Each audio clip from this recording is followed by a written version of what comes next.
صحیح بخاری کے اندر حدیث نمبر ہے 6484 اور بڑی معروف حدیث پاک ہے۔ نبی کریم صلی اللہ علیہ وسلم ارشاد فرماتے ہیں کہ المسلم من سلم المسلمون من لسانہ و یدہ،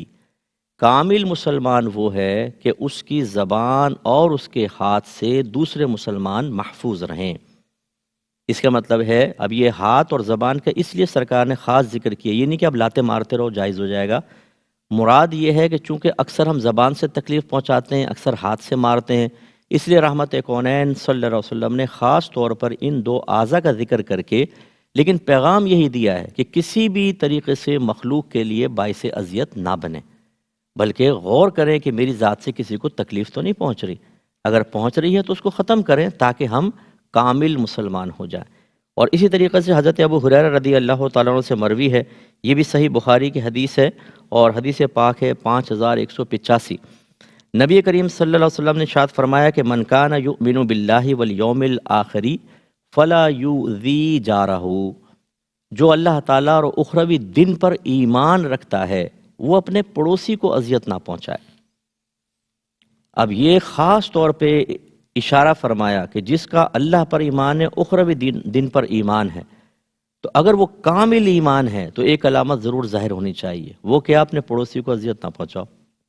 اس کا مطلب ہے اذیت پہنچائی تو ہم یہ تو نہیں کہیں گے کہ وہ کافر ہو گیا اور وصف ایمان اس سے چھن جائے گا، لیکن یہ ضرور ہے کہ وہ کاملیت سے نقص کی طرف آئے گا۔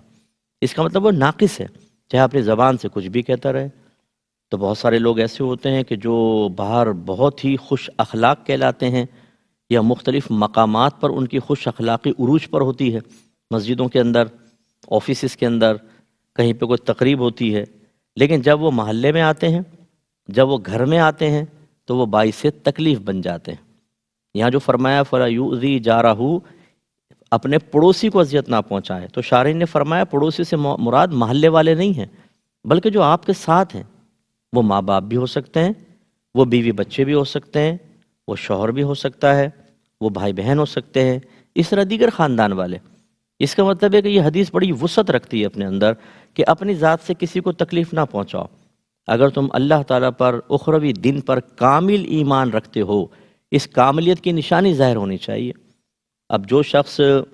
ایک شوہر ہے، وہ بیوی کا زندگی اس نے حرام کر رکھی ہے، مارنا، پیٹنا، ڈانٹنا، ڈپٹنا اور بالکل معمولی چیزوں پر اپنی نفسانی خواہشات کے تابع ہو کر، اللہ کی رضا کے لیے نہیں، اور وہ بات بات پہ اس کو ذلیل کرتا ہے اپنے گھر والوں کے سامنے، بچوں کے سامنے، یا بعض خواتین ایسی ہیں، ہمارے پاس کیسز آتے ہیں جو اتنی خطرناک قسم کی ہوتی ہیں کہ وہ شوہر کا منہ نوچ لیتی ہیں ناخنوں سے، تھپڑ مارتی ہیں، گریبان کھینچتی ہیں، گالیاں بکتی ہیں، گھر سے باہر نکال دیتی ہیں۔ یہ باہر کے ملکوں سے کافی ایسے آیا کہ جی گھر سے باہر نکال دیا شوہر کو کہ گھر سے نکلو۔ تو اب اس قسم کی جو چیزیں، اس پہ غور کرنا چاہیے۔